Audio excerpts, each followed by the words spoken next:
Hey guys, welcome back to TokyoCheapo. I'm your host Patricia, and today we are going to be exploring the Ueno area. So Ueno is a 25-minute train ride from Shinjuku Station, super accessible from different parts of Tokyo, and it's got a Shinkansen that'll take you all the way up to northern Japan. It's got a good mix of both tradition and modern, and also tourist and local spots, so I feel like it's a good place for everybody. That said, there's so many things to see and do, it can be kind of overwhelming, so we have gone ahead and made a list of things for you guys to check out. Let's get to it.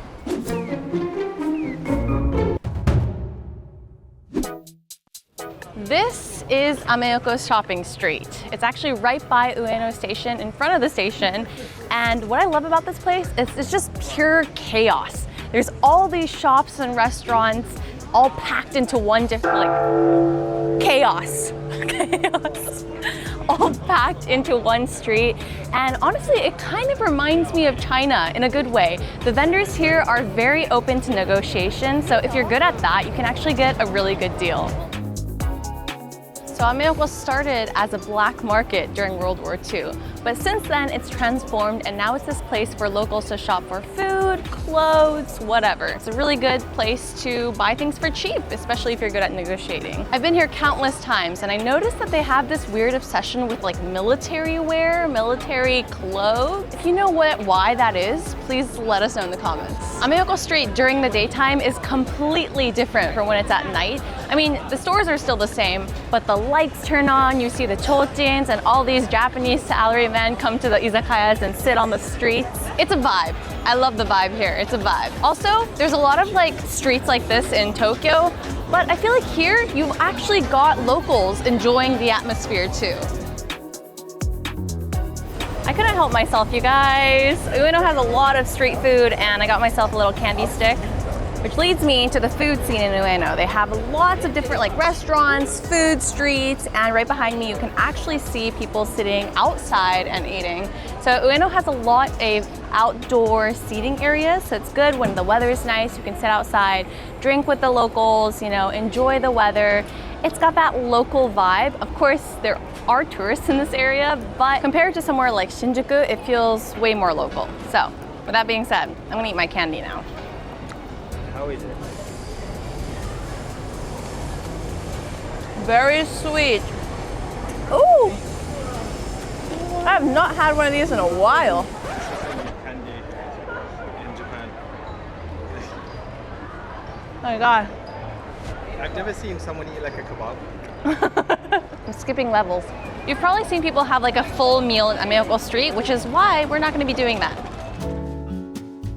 Ueno Park is a nice pocket of nature right by the station, and it covers a lot of ground. It starts in Ueno Station and then goes all the way until Nishinipori, I believe.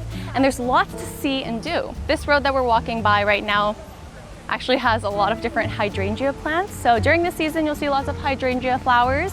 And in the springtime, you'll see a lot of cherry blossom trees. This is a really popular spot for locals and tourists, everybody to come and do hanami. So they'll have picnic sheets and whatnot, but yeah, lots of nature. And they have a number of museums, which makes it perfect for families. Ueno is also home to a lot of shrines, like this one behind us, which is the Hanazono Inari shrine. This is where you pray for en, which is basically the connection between you and another person, and that can be your teacher, a partner, family member, workmate, it can be anyone. So if you want to increase your chances of meeting some good people in your life, you come here and pray the gods for that. And this is in Ueno Park, along with Ueno Toshogu Shrine. So basically, Ueno Park has everything. It's great for everyone. This is Aki-Oka Artisan, which is also known as Artisan Street. Basically, they have a ton of Japan-made crafts and craft stores, so I feel like this is a really cool place to buy souvenirs. Of course, you can buy souvenirs at many different places like, I don't know, Sensoji or Don Quixote, but here you get things that are made by locals, local artisans, and some things that you can find here, you can't really find other places. And it is under a train track, so sometimes you'll hear the tracks like this. Things that you'll find here is actually from all over Japan. So I think I saw a store that sold things from Fukuoka or Wakayama. And as you can see, there's just a bunch of different varieties of things that they sell. Bags, silverware, accessories, something for everyone. It literally says Monozukuri no machi, which translates to the town where you make things. We're here at Kuramae Station, which is only about a 15-minute train ride from Ueno. It's a very quaint neighborhood that's got a lot of creative energy, and it's in between different hotspots like Tokyo Skytree, Ueno, and Asakusa. They're known for their trendy coffee shops and coffee, which, speaking of, let's go get some coffee. We're at this place called Jiyucho, which is basically a store with a concept you've never seen before. It's really cool and actually will make for a really good souvenir, and here's why. So here they have 3 different options. You can either do one that is, you get a little poem written by the owner and a little like cup of tea or coffee. The second option, which is the most popular option, is that you can write a letter to your future self. This makes for a really cool souvenir or just something to do for yourself. A lot of people actually come here for the second option. So you write it and they will send it to you a year later. So a year later you'll get your letter. And they also send this overseas, which is really cool. So it doesn't matter where you're from, you can do this. The third option is if you want to just enjoy the atmosphere. You know, you want to grab a coffee and just read the books, sit in this peaceful environment. You can do that too. We personally went for the first option because we have lots to show you today, but it's really nice because basically they've given us this tray with a cup of tea and this little poem. It comes in this envelope, so you can take this home. And what's really cool that the staff member told me just now is the person who owns this place is actually a poet himself. So he has all his poetries written and placed all over the room, so you can find his little poetry books. But you can basically take his poem that he's written for you home. So the staff member just kindly explained how the letter system works if you want to send yourself a letter a year later.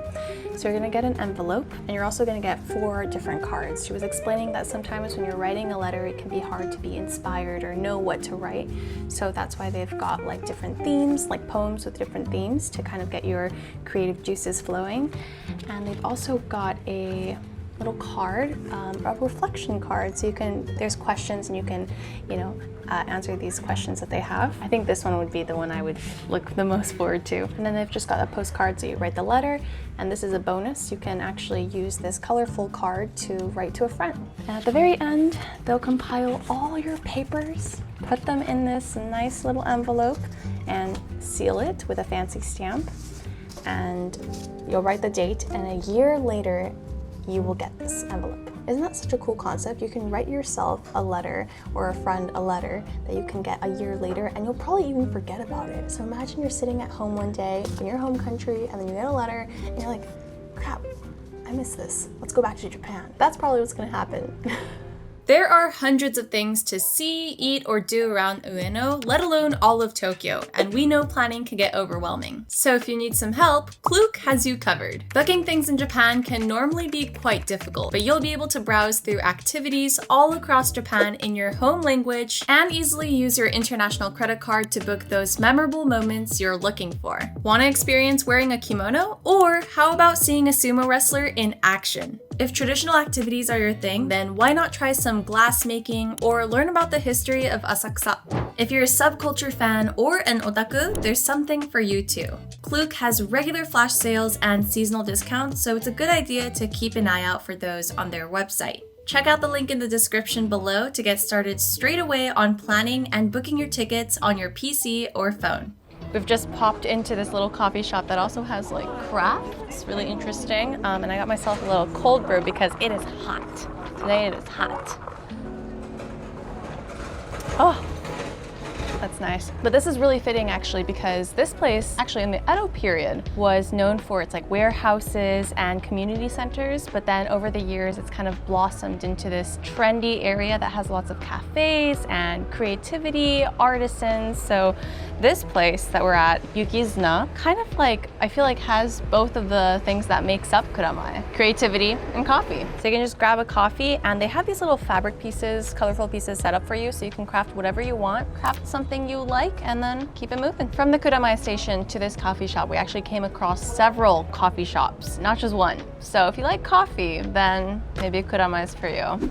Forget bar hopping. Let's go coffee hopping. There's another one. Let's get another. No, I'm kidding. Guys, we had to.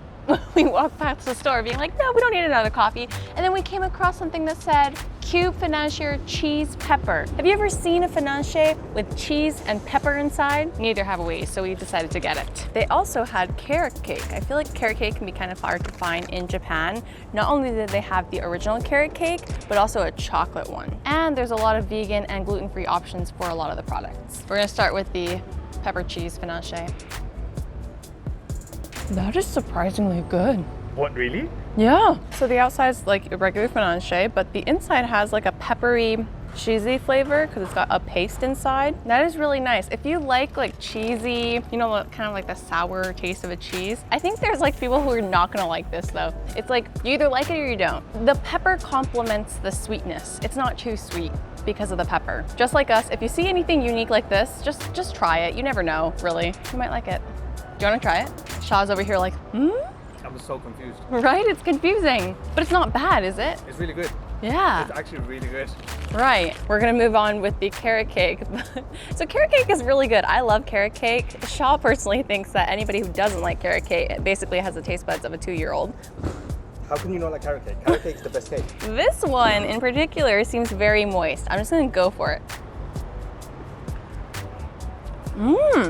I like it. Rating out of 10, maybe an 8. I want some more icing though. Walnuts, raisins, lots of carrots, and I don't know what this is. I'm gonna eat This it. is also vegan and gluten-free. Pineapple? What? There's pineapple in there? Had my little sweet treat, my coffee. Now let's keep exploring. We are now at Yanaka Cemetery, and if you're wondering why are you recommending a cemetery to go to? Well, it's actually not as morbid as it seems. This is a really nice, peaceful walk on the way to Yanaka Ginza, and this is actually a cherry blossom viewing spot. So all of these trees turn into cherry blossoms, and it's a really nice place because there's not too many people, so you get great pictures, a great experience, and it's a lot more local, I think. And you're in Yanaka. Right now we're at this place called Yanaka Sakuragi Atari, which is where they have this kind of like block that has a lot of Showa era buildings that still remained, only they've kind of modernized it and made it into different breweries. There's a bakery there and some other shops. Right now we are in the brewery section, so this is a little restaurant slash bar where they sell like very local beer on tap. So I'm gonna try one. So I just got myself the craft beer. This one is the Yanaka Weizen. I got it because it's the sweetest beer. But I noticed that on the menu, it actually has English and Chinese. So it's very English friendly. And I believe the staff member who works here also speaks English. So very foreigner friendly. But that said, I'm gonna drink this beer now. Kanpai! Just to give you an idea of where we are exactly, this is about a 10-minute walk-ish away from Ueno Park on the other side, not the Ueno station side. So very accessible, and this is actually on the way to Yanaka Ginza. So if you're going from Ueno Park and all the way to Yanaka Ginza, stop by here. What I noticed about this place and just like this block in general is that they've definitely modernized it since the Showa era. Like they've got taps now, there's an iPad that you can order from, but they've left that like kind of charm about the Showa era, like the different decorations that they have on the walls, or you know, the certain like the doors are still the sliding doors, which I love that feel that they've left to it. And if you walk further down this neighborhood, you'll notice like there's certain houses or designs, store signs that are still very Showa era. No. No. This is a professional channel. 7, 6, 5. Shaw's bullying me again. This isn't bullying. You wanted it. You asked to come here. And I said yes, I agree. You should be saying I'm the best producer. Ta-da! It is Q&A time where I answer questions that you guys left in the previous videos. Okay, so somebody asked, instead of a tempura dinner, what should they try in Kamakura? I feel like because Kamakura is closer to the sea, although they do have seafood in Tokyo, why not try some seafood? They're especially known for their shirasu over on that side, so try their seafood, you might like it. Next, somebody asked, do you have any recommendations about where to go in Tokyo when it's Halloween? This is where I have to let you guys know that Halloween is celebrated a little bit differently here than they are maybe in the Western world or other countries. Shibuya Halloween was crazy. Unfortunately, it's not the same now that they have all these police officers, but if you want to have a good time going out at night, maybe go to a club or check out TokyoCheapo's event listings. Back to the video. Behind me is Yanaka Ginza, which is the other side of Tokyo that you'll probably want to see. Of course, on your guidebooks, you'll see like Shibuya, Shinjuku, whatnot, but this will give you the more local experience, and I think it's actually worth it. Stepping into here is kind of like stepping into a time machine. You go back into the Showa era. They've got very like local stores. They do have some like, you know, newer modernized stores as well, but you can get some really cool souvenirs from here that are kind of affordable unlike other places. We're specifically on the hunt for menchikatsu and also this yakiimo store that has really nice yakiimo. I'm hungry, ready to eat, so let's go in. So they've got things like this that you can bring back home as souvenirs, and it's really affordable. These chopstick rests are 200 yen. If you go to like a really popular tourist spot, it's probably gonna come up to 600 yen. So they've got lots of stores like this that are very local and have like random things. Like, what are these wooden spoons? I don't know, but they're only 150 yen, so makes for a great souvenir. Eat cereal. Eat cereal with your wooden spoon from Japan. How classy. Another significance about this Yanaka Ginza street is that they love cats. Like, you'll see cats everywhere. In fact, there's something called 7 Lucky Cats where they have different cat statues around this entire street and you have to look for them. I actually see one right now on top of the roof. So Shaw told me about this place called Suzuki that has really nice menchikatsu, but unfortunately they were out. So I got their leftovers, which I still am really excited about. This is a nasu no menchikatsu, so deep fried nasu, and I love eggplants. I saw in front of their store they have lots of pictures of geinoujin, or like famous Japanese people, so it must be really good. Itadakimasu.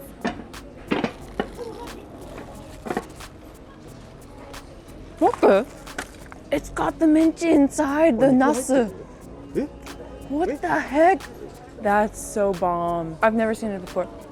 Oh, it's so good. Juicy nasu, and inside we got the meaty texture, meaty flavor, the crunch of the agemono. Nani? What is this called? Kore? Panko? Oh, it's so nice. And it's kind of warm too. I don't know why. Now you guys know, Suzuki, come and get nasu and regular menchi, but just come before it gets closed. We have made it to the sweet potato shop, which is actually called Mitsu-imo Kenkyujo, and it basically specializes in all things sweet potato. America could never. I got my hands on this lightly salted potato chips. This is what it looks like. It's really interesting, actually. They kind of deep fried these little slices of sweet potato. Yeah, I was craving something savory, so let's give it a try.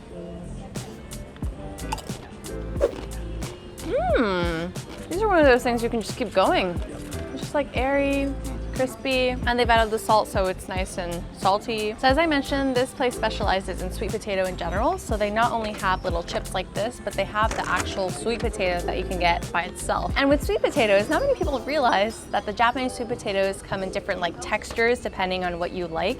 So make sure you ask the staff what what they recommend and whatnot. Shaw also told me that the matcha oat latte that they have pairs really well with the yakiimo that they have, so make sure when you come, you try both of them. Or you're doing it wrong. Or you're doing it wrong. Or you're doing it wrong. Ueno has so much to do, but that doesn't mean you have to get stuck in Ameyoko Street or Ueno Park.